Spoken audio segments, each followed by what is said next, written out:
మా హిందువులు మాత్రమే. కాబట్టి ఇది ఒక తీవ్రవాద ముస్లిమ్స్ హిందువుల మీద ప్రత్యేకంగా అంటే, కానీ ఈ దేశంలో అల్లకల్లోల నేపాలని చూస్తున్నారు. కాబట్టి మేము ఇండియన్స్ని ఫస్ట్ దేశానికి ప్రయారిటీ ఇస్తాం. ఆ సంఘటనకు మాత్రం తగిన సమాధానం చెప్తాం. ఆ దేశం దీని వెనకాల ఎవరెవరు ఉన్నారు, ఏ రకంగా ప్రోత్సహిస్తున్నారు, ఏ రకంగా నిధులు పారవస్తున్నారు, ఇట్లా ఇవన్నీ గమనించి సరైన చర్యలు తీసుకుంటాం. రెండోది, హిందువులకు కూడా ఒక గుణపాఠం కావాలి.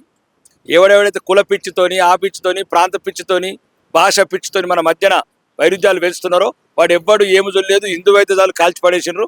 కాబట్టి దయచేసి ఇప్పటికైనా అందరు ఒకటిగండి.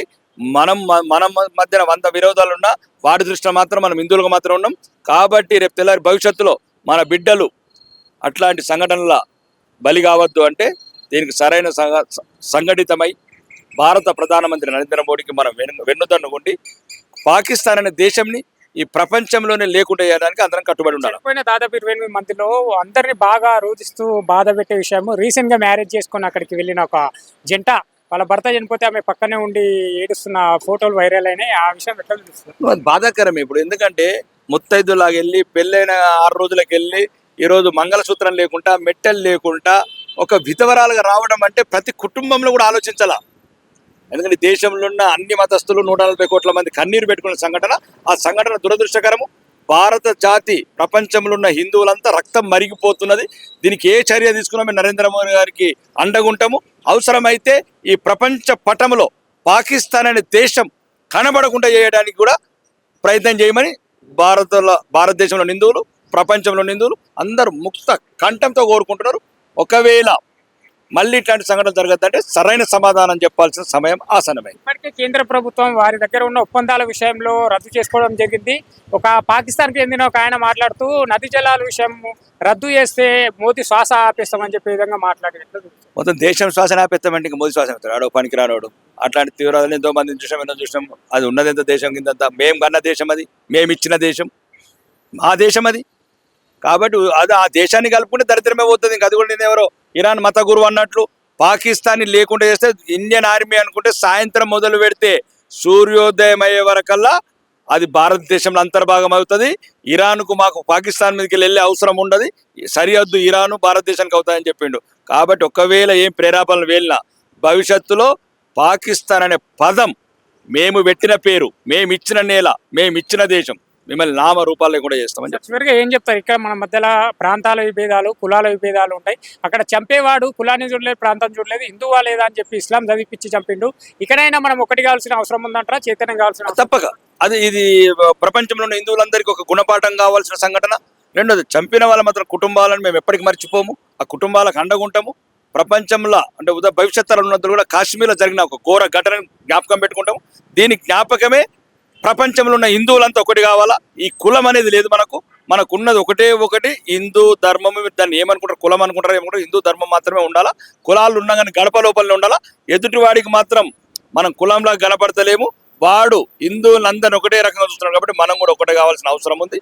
ఒకటై ఈ శత్రుముఖలని, తీవ్రవాద సంస్థల్ని మనము నిర్మూలించే అవసరం ఉంది. మరోవైపు సోషల్ మీడియాలో కానీ, లేకుంటే కొంతమంది కాంగ్రెస్ వాళ్ళు కానీ, కేంద్ర ప్రభుత్వం కానీ ఇక్కడ పసిగట్టలేదా ఈ ఉగ్రవాదుల దాడిల కథలే ఎక్కడ అని చెప్పి మాట్లాడుతున్నారు. విఫలమైందని చెప్పి మాట్లాడుతున్నారు. ఇందిరాగాంధీ చచ్చిపోయినప్పుడు ఏమైంది? ఇందిరాగాంధీ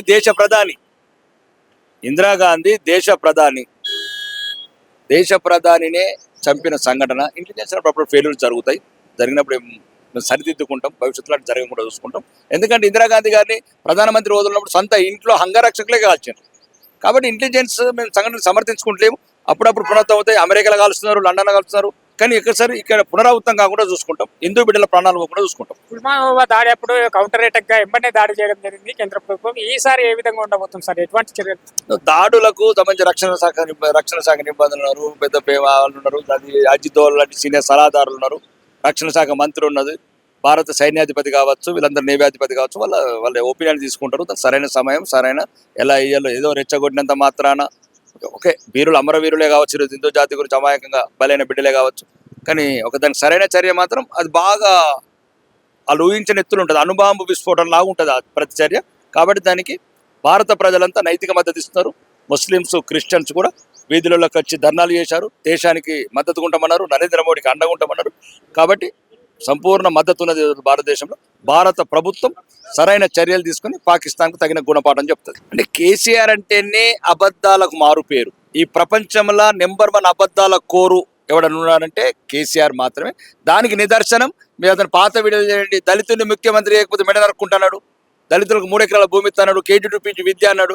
ఇవన్నీ నోటికి వచ్చినట్లు అబద్ధాలు ఆడి ఈరోజు అబద్ధమే సిగ్గుపడేటట్లు ప్రవర్తించిన కేసీఆర్. కాబట్టి కేసీఆర్ వల్ల మేము పెద్ద పట్టించుకోవట్లేదు. తెలంగాణ ప్రజలు కూడా మర్చిపోయారు. ఏదైతే తెలంగాణ ప్రజల అమాయకత్వాన్ని అజ్ఞానాన్ని ఆసరా చేసుకొని అమాయక ప్రజలను రెచ్చగొట్టి 1200 మంది బిడ్డలను ఆత్మహత్యలకు ప్రేరేపించి కుటుంబ పాలన, నిరక్ష పాలన, అవినీతి పాలన చేసి తెలంగాణ ప్రజల పాలిట అప్పుల గుదిబండ ఎట్టి ఈరోజు హాయిగా ఫామ్ హౌస్ల కులుకుతున్న మాజీ పాలకుడికి తెలంగాణ ప్రజల గుండెల్లో ఇంకా మళ్ళీ స్థానం లేదు. 11 ఏళ్లలో కేంద్ర ప్రభుత్వం రాష్ట్రానికి 11 పైసలన్నా ఇచ్చిందా అని చెప్పి మాట్లాడు. 11 లక్షల కోట్లు ఇచ్చినాం. దానికి సరైన లెక్కలు చెప్పినాం. ఇంతకుముందు ప్రెస్ పెట్టి దమ్ముంటేరా రామగుండం ఎరువుల ఫ్యాక్టరీ కావచ్చు, కాకతీయ టెక్స్టైల్ పార్క్ కావచ్చు, జైరాబాద్ ఇండస్ట్రియల్ పార్క్ కావచ్చు, మొత్తం ఈ రాష్ట్రంలో మొత్తం రైల్వే ప్రాజెక్టులు కావచ్చు, హైవేస్ ప్రాజెక్ట్ కావచ్చు, 4 లైన్ హైవేస్ కావచ్చు, గ్రీన్ కారిడార్స్ కావచ్చు, ఇవన్నీ చేసిందే కేంద్ర ప్రభుత్వము. దానికి లెక్కలతో సంబంధిత ముందే చెప్పాము. ఎప్పుడు వచ్చినా లెక్కలు చెప్పడానికి సిద్ధం ఉన్నాము. ఇట్లాంటి అబద్ధాల కోరి చెప్పిన మాటలు తెలంగాణ ప్రజలు ఎవరు నమ్మడానికి సిద్ధంగా లేరు. ఇతనికి ఒకసారి సమాధానం చెప్పారు, ఇంకా త్వరలోనే మళ్ళీ గుణపడని చెప్తే పర్మనెంట్ గా ఫామ్ అవుతుంది. తెలంగాణ రాష్ట్రానికి కాంగ్రెస్ పార్టీ, బీజేపీ పార్టీ విలన్లు అని చెప్పి పోల్చి మాట్లాడు. ఈ హిందూ ద్రోవుల పార్టీ అండి ఇవి రెండు. మేము హిందూ ద్రోవుల పార్టీ గురించి పట్టించుకోము. దేశం గురించి, ధర్మం గురించి, హిందువుల గురించి ఉన్న పార్టీ మాది. కాబట్టి నేను ఒకటే చెప్తున్నాను, ఈ పార్టీని హిందూ ద్రోవుల పార్టీ ఎంత అవమానించారు. ఒకటి ఎన్ని బాధలు పెట్టిండు హిందువులని. ఈయన హిందువులు అన్నాడు, బొందుగాళ్ళు అన్నాడు. ఇంకా కాంగ్రెస్ అయితే అయిపోయింది. కాంగ్రెస్ 1 ఇయర్ లోపలనే ప్రజలంతా ఎప్పుడు ఎలక్షన్స్ వస్తే బాగుంటుంది, ఈ దుర్మార్గులను దించేద్దామని చూస్తున్నారు. కాబట్టి కాంగ్రెస్ బీఆర్ఎస్ ఒకటి కావాల్సిందే. ఇంతకుముందు కాంగ్రెస్ వాళ్ళు బీఆర్ఎస్ పోయారు, బీఆర్ఎస్ లో ఇప్పుడు కాంగ్రెస్ కోతున్నారు. రెండోది, ఇద్దరు కుమ్మక్కాయడానికి అవినీతి. ఈ అవినీతి ఒక్కడు కూడా బయటకు తీయకుండా ఇద్దరు కాంప్రమైజ్ అయ్యి పంచుకుంటున్నారు అవినీతి డబ్బుని. నిన్ననే కాళేశ్వరం ప్రాజెక్టు 2000 కోట్లు ఒక ఇంజనీర్ దొరికిందంటే ఈ 100 మంది ఇంజనీర్లు ఎన్ని వేల కోట్లు, ఎన్ని లక్షల కోట్లు తిన్నారు. ఈ కల్వకుట్ల కుటుంబం ఎన్ని లక్షల కోట్ల అవినీతి చేసిందో ఇవన్నీ బయటకు తీస్తాం. ఒక పక్క కాంగ్రెస్ పార్టీ ఏమో తెలంగాణ ఇచ్చింది మేమని చెప్పుకుంటుంది. ఇక్కడ కేసీఆర్ ఏమో చావు నోట్ల తలకాయ పెడితే తెలంగాణ వచ్చిందని చెప్పి ఆయన చెప్పుకుంటుండు. మళ్ళీ దాదాపు 1200 మంది ఆత్మ బలిదానాలు ఏమైనట్టు మరి? ఒకటి ఏంటంటే రక్తం, ఇప్పుడు కేసీఆర్ గారు కూతురు రక్తం చుక్క చిందకుండా అంటే శ్రీకాంతాచారి తల్లిని అడిగితే చెప్తుంది కవితమ్మకు ఆన్సరు. ఢిల్లీలో ఉరిపెట్టుకున్న యాదిరెడ్డి చెప్తాడు, స్వర్ణక్క రైలు పట్టాల కింద తల పెట్టుకుని చెప్తుంది. అంటే ఒక్క సుక్క తెలకుండా ఈ దొరబిడ్డ అంటున్నా చూడు, సుక్కలు తెలంగాణ ప్రజల గుండెలు ఉన్నాయి. కానిస్టేబుల్ కిస్టేజ్ కాల్చుకున్నాయి. ఇవన్నీ మర్చిపోలేదు మేము. ఒకవేళ మర్చిపోతే నెక్స్ట్ టైం ఏం అబద్ధాలు చెప్తారు వీళ్ళు. కాబట్టి ఎట్టి పరిస్థితుల్లో కూడా ఇది ఏదైతే ఉద్యమ పార్టీ కాదు, అది సాగు తలకాయలు పెట్టలేదు. ఆ నిమ్స్ హాస్పిటల్ రికార్డ్స్ అనేది తెప్పిస్తాం, బహిరంగ పరుస్తాం. అట్లా నిరాహార దీక్ష లిక్విడ్తో చేసిన వాళ్ళు ఇంకా 30 ఏళ్ళ దాకా బతకచ్చు. అదొకటి. అది చెప్పాలంటే ఆయన ఉన్న పరువు పోతుంది. ఆల్రెడీ ఖమ్మం హాస్పిటల్లోనే నవంబర్ 29 నాడు తాగిన జ్యూస్, అల్లుడు జ్యూస్ తాగిపించిన సీన్లు ఉన్నాయి. అవి కూడా బీజేపీ ప్రభుత్వం తెలంగాణ ప్రజలకు రీల్స్గా పెడతాం.